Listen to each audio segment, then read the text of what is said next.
శివుడు ఎవరు అంటే ఆ లింగము కాదు, ఈ లింగము కాదు, ఆ ఎరుకే. అంటే ఇంత పని చేయించేది ఎరుకే కదా.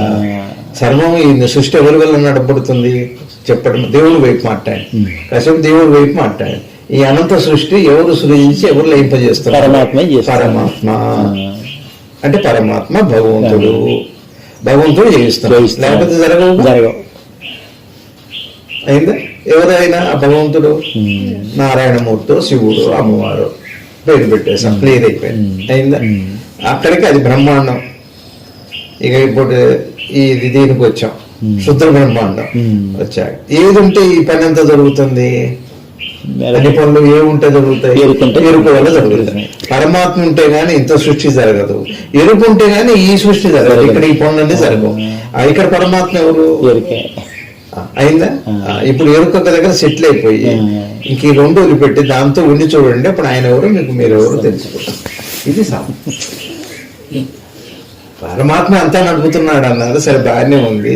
ఈ నడుపుతున్నాడు నువ్వు స్టేట్మెంట్ ఇవ్వడానికి నిన్ను నడపాల్సింది ఏమిటి? మనసు కాదు, ఎరుక. ఆ ఎరుకే ఆ బ్రహ్మాండ నాయకుడు, ఆయనే అంతరంగ నాయకుడు, రంగనాయకుడు అని అప్పుడు తెలుస్తుంది. అదే అమ్మవారు. యాదేవి సర్వభూతేషు ప్రజ్ఞారూపేణ సంస్థిత, యాదేవి సర్వభూతేషు. అందుకనే హ్రీం అంటారు. అందుకనే భీం అంటే బలము అని, హ్రీం అంటే సిగ్గు అని.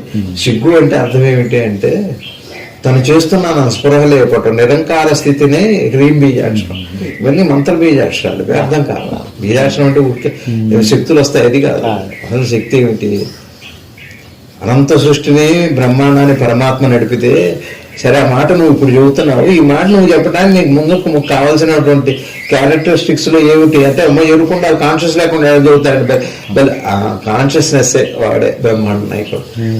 కాన్షియస్నెస్ గా కాసేపు ఒక్కసారి శరీర స్పృహ, కాసేపు విషయ స్పృహ పక్కన పెట్టి కేవలం కాన్షియస్ గా ఒకసారి చూసి చెప్పు, ఏం చెబుతావో చెప్పు, నువ్వే నిర్ణయం. ఇది దేనికి అహం బ్రహ్మస్మి అంటే. అలా కాకుండా మనసు దేహంతో కలిపి అది చెప్పే సమాధానం ఎప్పటికీ కూడా తృప్తి లేవు. అందుకే ఇంత తంటాలు పడుతున్నాం. ఇంత తంటాలు ఎందుకు పడుతున్నావు అంటే ఈ స్పృహ. ఇది విగ్రహారాధన అట్లా చేయాలి, జపం అలా చేయాలి. ఎట్లా? విగ్రహారాధనప్పుడు శరీరాన్ని వదిలిపెట్టడానికి విగ్రహారాధన చేయాలి, మంత్రాన్ని వదిలిపెట్టడానికి అంటే మనసును వదిలిపెట్టడానికి మంత్రం చేయాలి, విగ్రహాన్ని వదిలిపెట్టడానికి స్థూల దేహమైన స్థూల ప్రపంచాన్ని వదిలిపెట్టడానికి విగ్రహారాధన చేయాలి. మనసును వదిలిపెట్టాలంటే మంత్రం చేయాలి. మనహాత్ర అయితే మంత్ర. మంత్రం మనసు పోవాలి అంటే మంత్రం చేయాలి, అప్పుడు మనసు పోతుంది. అప్పుడు ఉన్నది ఏమిటి? కేవలం ఎరుక. ఇది ధ్యానం అంటే.